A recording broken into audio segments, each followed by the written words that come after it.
नाशिक लोकसभेतील वंचित बहुजन आघाडीचे उमेदवार करण गायकर यांनी प्रचारात आघाडी घेतली असून आज रोजी सिन्नर पांगरी परिसरातून त्यांच्या प्रचाराची रॅली काढण्यात आली।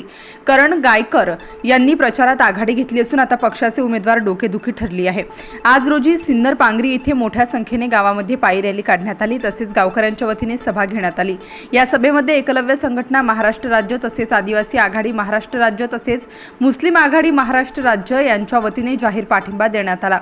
यावेळी गावकऱ्यांच्या वतीने उमेदवारांचं स्वागत व सत्कार करण्यात आला। यावेळी पवन पवार, करण गायकर, विलास पांगरकर, जगदीश पांगरकर, अविनाश शिंदे, अविनाश जगताप, रमाकांत वाघ, बजरंग शिंदे, प्रवीण जाधव, हेमंत निकम, अनिल जाधव, अशोक नाईक, चंद्रशेखर रोकडे, गोरख पवार, शत्रुघ्न झोंबाड तसेच ग्रामस्थ व पदाधिकारी व कार्यकर्ता मोठ्या संख्येने उपस्थित होते।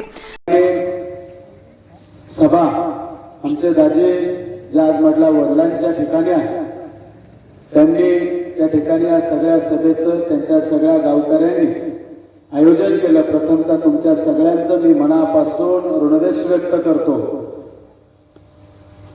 नाशिक लोकसभा या लोकसभेची निवडणूक रणधुमाळी सुरू झालेली आहे।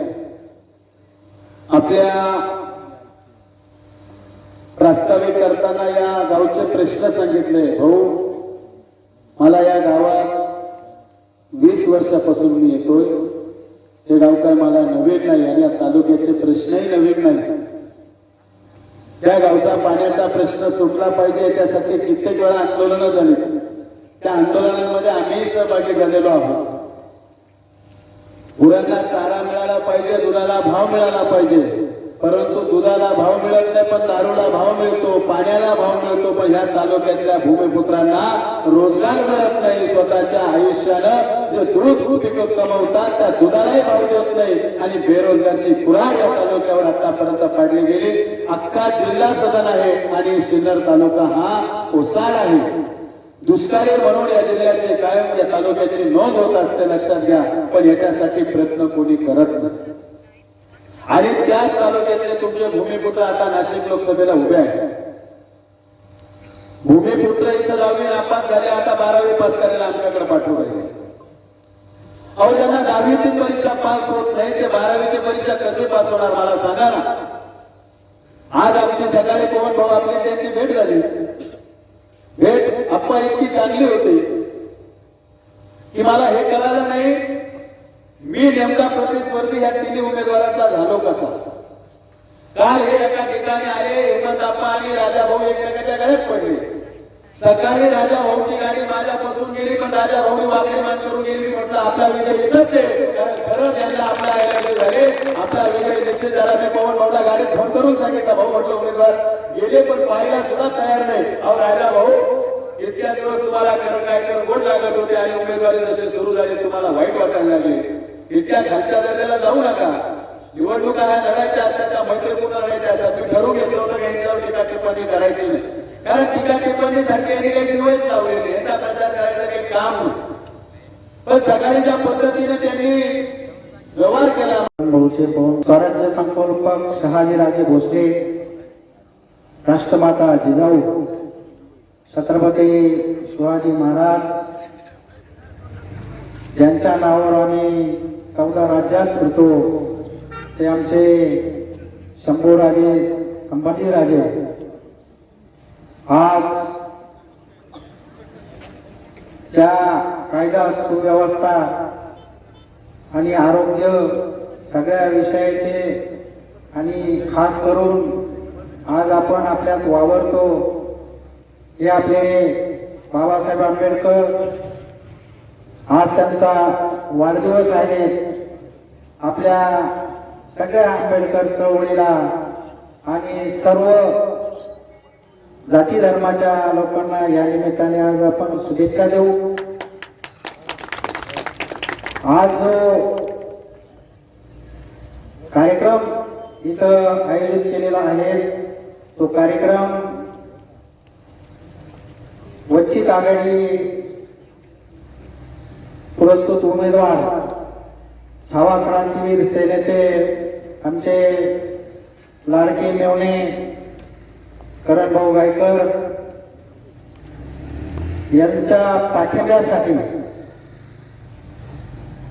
ज्यांनी ज्यांनी आम्हाला मोठं मन करून पाठिंबा दिला त्यांचं मी वंचित बहुजन आघाडीच्या वतीनं आणि मराठा समाजाच्या वतीनं त्यांचं मनपूर्वक अभिनंदन करतो आणि आभार व्यक्त करतो.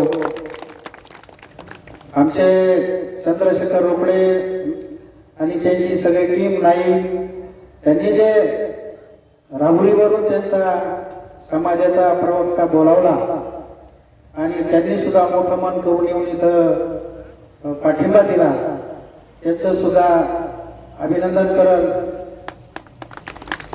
मुस्लिम आघाडी आमचे शत्रुघ्न भाऊ जोंबाळ आणि मुस्लिम आघाडीचे प्रदेश अध्यक्ष गेल्या आमच्या छावा संघटनेसंग कित्येक वर्षापासून काम करतायत. मराठ्यांना आरक्षण पाहिजे, पण मराठ्यांच्या आंदोलनामध्ये जर कोणी लवकर येत असेल तर ते मुस्लिम समाज नाशिकमध्ये लवकर यायचा, दलित समाजाचे लवकर सगळे माणसं यायचे, आदिवासी समाजाचे माणसं यायचे, पण मराठी शोधून पण लवकर येत नव्हते. हे आज दुर्दैव आमच्या पुढे आहे. म्हणून वंचित आघाडीला आपण आज सगळ्या समाजाने पाठिंबा दिलेला आहे.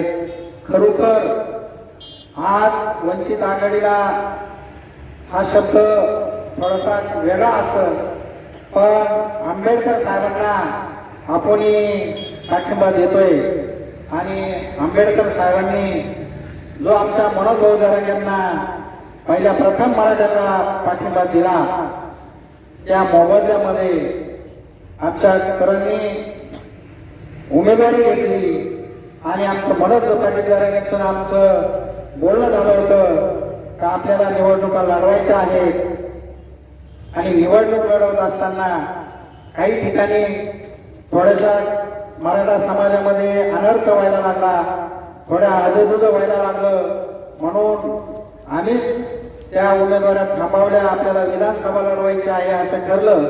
भगवान तथागत गौतम बुद्ध, छत्रपती शिवाजी महाराज, छत्रपती शाहू महाराज, भारतीय घटनेचे शिल्पकार, भारतरत्न परमपूज्य डॉक्टर बाबासाहेब आंबेडकर, माता जिजाई, माता रमाई, माता भीमाई यांना प्रथम त्रिवार अभिवादन करतो.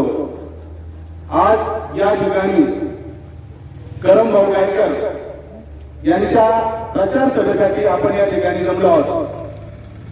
पण सर्वप्रथम या ठिकाणी आपण करम भाऊला का निवडून दिलं पाहिजे हे आपल्याला माहित पाहिजे. आजपर्यंतचा इतिहास जर आपण बघितला, राष्ट्रवादी काँग्रेस असेल, शिवसेना असेल किंवा काँग्रेस असेल, हा एकही पक्ष अस्तित्वात राहिलेला नाही. बीजेपीला जर विरोधक कोणी असेल तो फक्त वंचित बहुजन आघाडी हा एकमेव पक्ष आहे आणि त्या वंचित बहुजन आघाडीचे अधिकृत उमेदवार हे करम भाऊ गायकर आहेत. आज कोण सांगतो मी शिवसैनिक उभा आहे, कोण सांगतो मी उद्धव बाळासाहेबांकडे उभा आहे, पण हे एकच माळीचे मणी, हे कधी एक होतील आणि कधी एका ताटात बसतील हे तुम्हाला सांगायची गरज नाही. खऱ्या अर्थाने आज मला आनंद वाटतो की ज्या जागेवर आम्ही तुमच्याशी बोलतो आहोत या जागेवर भाऊ मनोज जरांगे पाटलांनी सभा घेतली होती. मनोज जरांगे पाटलांनी सभा घेण्याची गरज का पडली? जर मराठा समाजाचे 100 पेक्षा जास्त आमदार खासदार निवडून आलेले असताना, म्हणजेच बाळासाहेब आंबेडकरांनी सांगितलं होतं की जोपर्यंत तुमच्यातला गरीब मराठा हा सत्तेत जात नाही तोपर्यंत तुम्हाला तुमचा हक्क भेटणार नाही. म्हणून जरांगे पाटलासारख्या माणसांना गरीब मराठ्यांना सोबत घेऊन मोठं आंदोलन उभं करायला लागलं आणि ते आंदोलन उभं करत असताना, ते लोकशाहीच्या मार्गाने आंदोलन करत असताना काही सत्ताधारी लोकांनी त्यांना अडवलं, त्यांच्या चौकशा लावल्या आणि आज तेच त्यांचे चेले चपाटे म्हणजे कोणत्याही पक्षात असो ते आज तुमच्याकडे मतदान मागायला येत आहे. तुम्ही मनोज जरांगेचा बदला घेणार का? जर तुम्हाला मनोज जरांगेचा बदला घ्यायचा असेल तर तुम्हाला करण भाऊ गायकर यांना निवडून द्यायचंय. जर करण भाऊ गायकर यांना तुम्ही निवडून दिलं तरच खऱ्या अर्थाने मनोज भाऊ जरांगे यांचा बदला तुम्ही घेऊ शकता. मराठा आरक्षण जर तुम्हाला हवं असेल ते संसदेत पास होतं आणि संसदेत जर तुमचा तुमच्या वतीने तिथे बुलंद आवाज कोणतरी पाहिजे. हेच करण भाऊ जे मराठा आरक्षणासाठी ज्यांनी हजारो गुन्हे घेतले, शेतकऱ्यांसाठी त्यांनी हजारो गुन्हे घेतले, आपल्या परिवाराचा विचार केला नाही. आज तुम्ही त्यांचा विचार करणार का? हो की नाही? तुम्ही करण भाऊला निवडून देणार की नाही?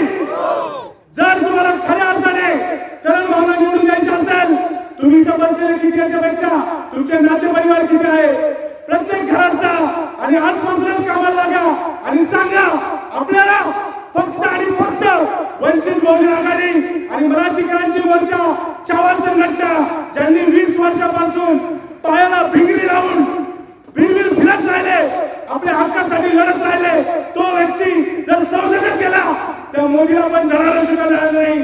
आणि जर मोदीला धडा शिकवायचा असेल तर करण भाऊ गायकर यांना आपल्याला संसदेत पाठवावं लागेल. एवढं बोलून थांबतो. जय भीम, जय बुद्ध, जय महाराज. स्टार न्यूज साठी मोहसिन पठाण, नाशिक.